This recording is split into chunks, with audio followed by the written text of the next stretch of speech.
So did you get a phone call that your apartment is ready to go and the lease is ready to sign? And they say, hey, I need you to sign this paperwork, but don't forget the money. Stay tuned to learn what you need to watch out for before you sign your new apartment lease.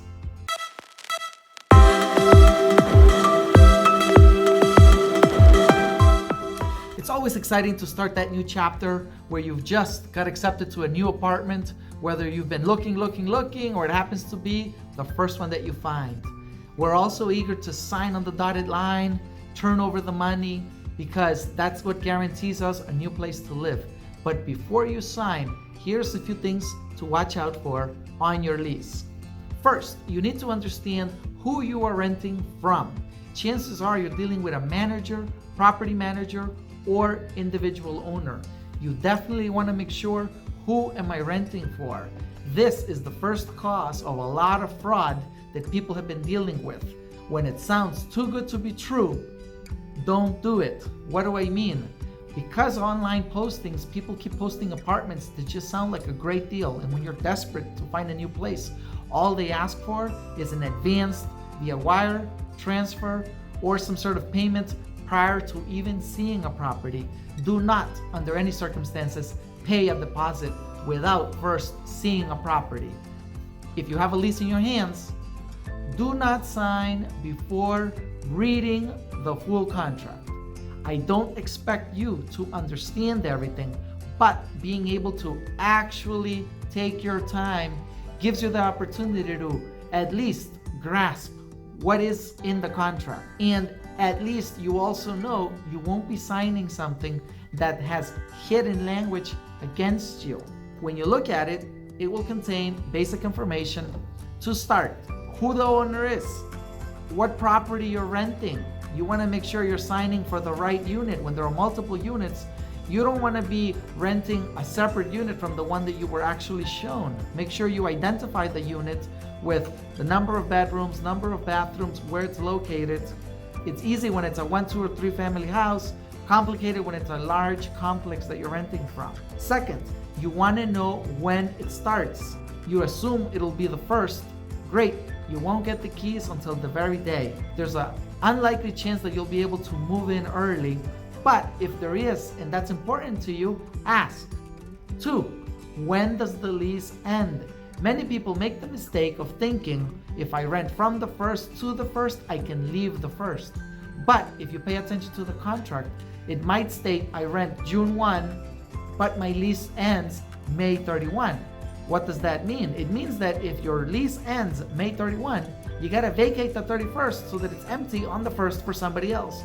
But how do you coordinate vacating and finding a new place at the end of the month? That's the problem. You have to make sure that you're either renting the 1st to the 1st or 1st to the 31st, and only commit if you understand and you plan accordingly. Next, you're gonna get the full annual rent.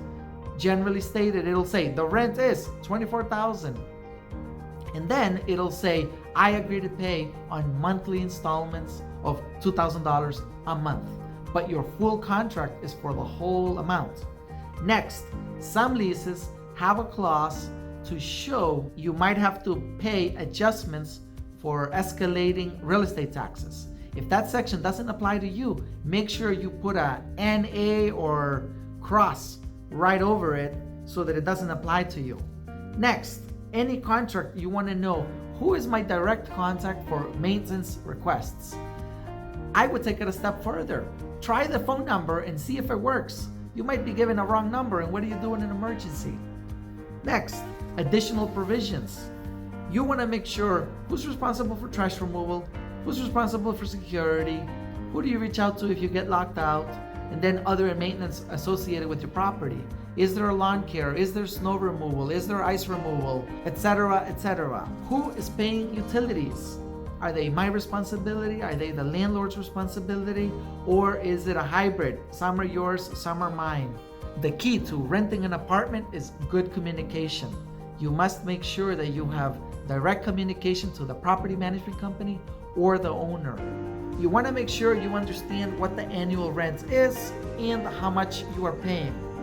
In addition to knowing how much you are paying, you want to know what type of requirements the owner has. Some will insist that you sign an ACH form that has direct withdrawal from your account. Others will provide you an account to which you can authorize the payments.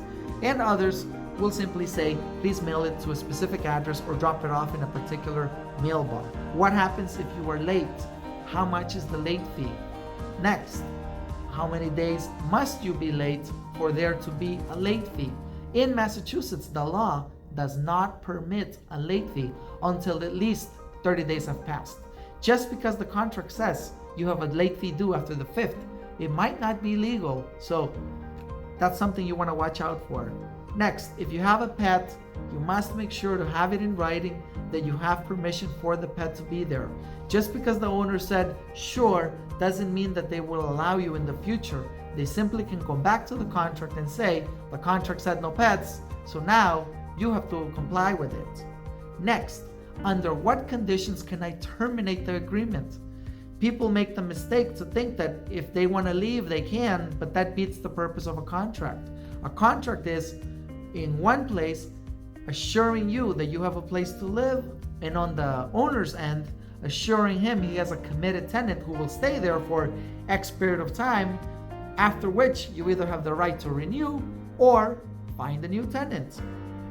Next, do you have the right to sublease? Remember, all terms in a lease can be negotiated.